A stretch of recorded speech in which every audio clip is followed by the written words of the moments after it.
Hello friends, welcome back to my channel hello SR kitchen. ఈరోజు మన recipe వచ్చేసి egg Manchuria. Restaurant style కంటే మంచి టేస్ట్తో ఇంట్లోనే ఈజీగా ఎలా చేయాలో చూసేద్దాం.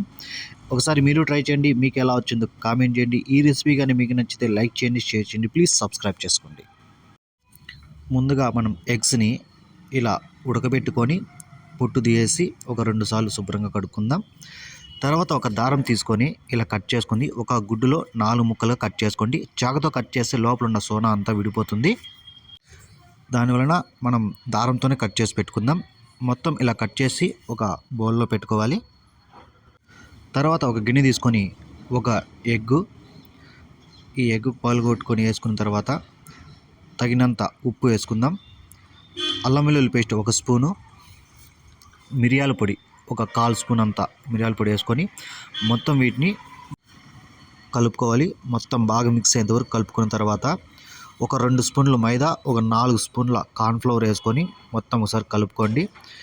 ఇదంతా కలుపుకున్న తర్వాత కొద్దిగా వాటర్ వేసుకుంటూ ఎక్కువ పలచగా లేకుండా కొంచెం గట్టిగానే కలుపుకోండి. మనం మిరకాయ బొండాలకి ఎలా కలుపుకుంటామో అలా కలుపుకోవాలి, ఎక్కువ పలస చేయకుండా.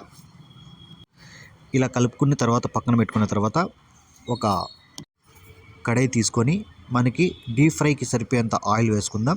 ఈ ఆయిల్ బాగా వేడైన తర్వాత ఇలా ఎగ్స్ని పిండిలో బాగా వేసుకొని మనం ఆయిల్లో వేసుకోవాలి.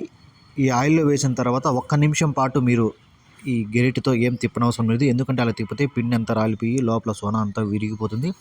దానివల్ల ఆయిల్ బాగా కాగిన తర్వాత 1 నిమిషం వీటిని ఏం కలిపెట్టకండి. ఇలా మొత్తం వేసుకున్న తర్వాత లైట్గా గోల్డెన్ కలర్ వచ్చే వరకు మనం దీన్ని ఫ్రై చేసుకోవాలి. ఎక్కువ గోల్డెన్ కలర్ అవసరం లేదు, లైట్గా గోల్డెన్ కలర్ వస్తే చాలు. ఈ మాత్రం ఉన్న చాలు. మొత్తం వేసుకొని ఒకసారి ఒక ప్లేట్లో తీసి పక్కన పెట్టుకుందాం. తర్వాత ఒక కడాయి తీసుకొని అందులో 2 స్పూన్ల ఆయిల్ వేసి, ఆయిల్ కొంచెం వేడయ్యాక 1 స్పూన్ అల్లం వెల్లుల్లి పేస్టు, ఈ అల్లం వెల్లుల్లి పేస్ట్ వేసుకొని కొంచెం పచ్చివాసన పోయేంత వరకు ఫ్రై చేసుకుందాం. తర్వాత మనం కట్ చేసి పెట్టుకున్న ఒక 3-4 పచ్చిమిర్చిని ఇలా రౌండ్ కట్ చేసి పెట్టుకోవాలి. తర్వాత ఒక పెద్ద ఆనియన్ని వేసుకొని ఇందులో పచ్చివాసన పోయేంత వరకు ఫ్రై చేసుకుందాం. ఈ ఫ్రై అయిన తర్వాత మనం ఇందులో టమోటా సాసు, చిల్లీ సాసు, కొద్దిగా వెనిగర్, తర్వాత ఒక 2 స్పూన్లంతా సోయా సాస్, ఇవన్నీ కొంచెం వేసుకోండి, ఎక్కువ వేయనవసరం లేదు.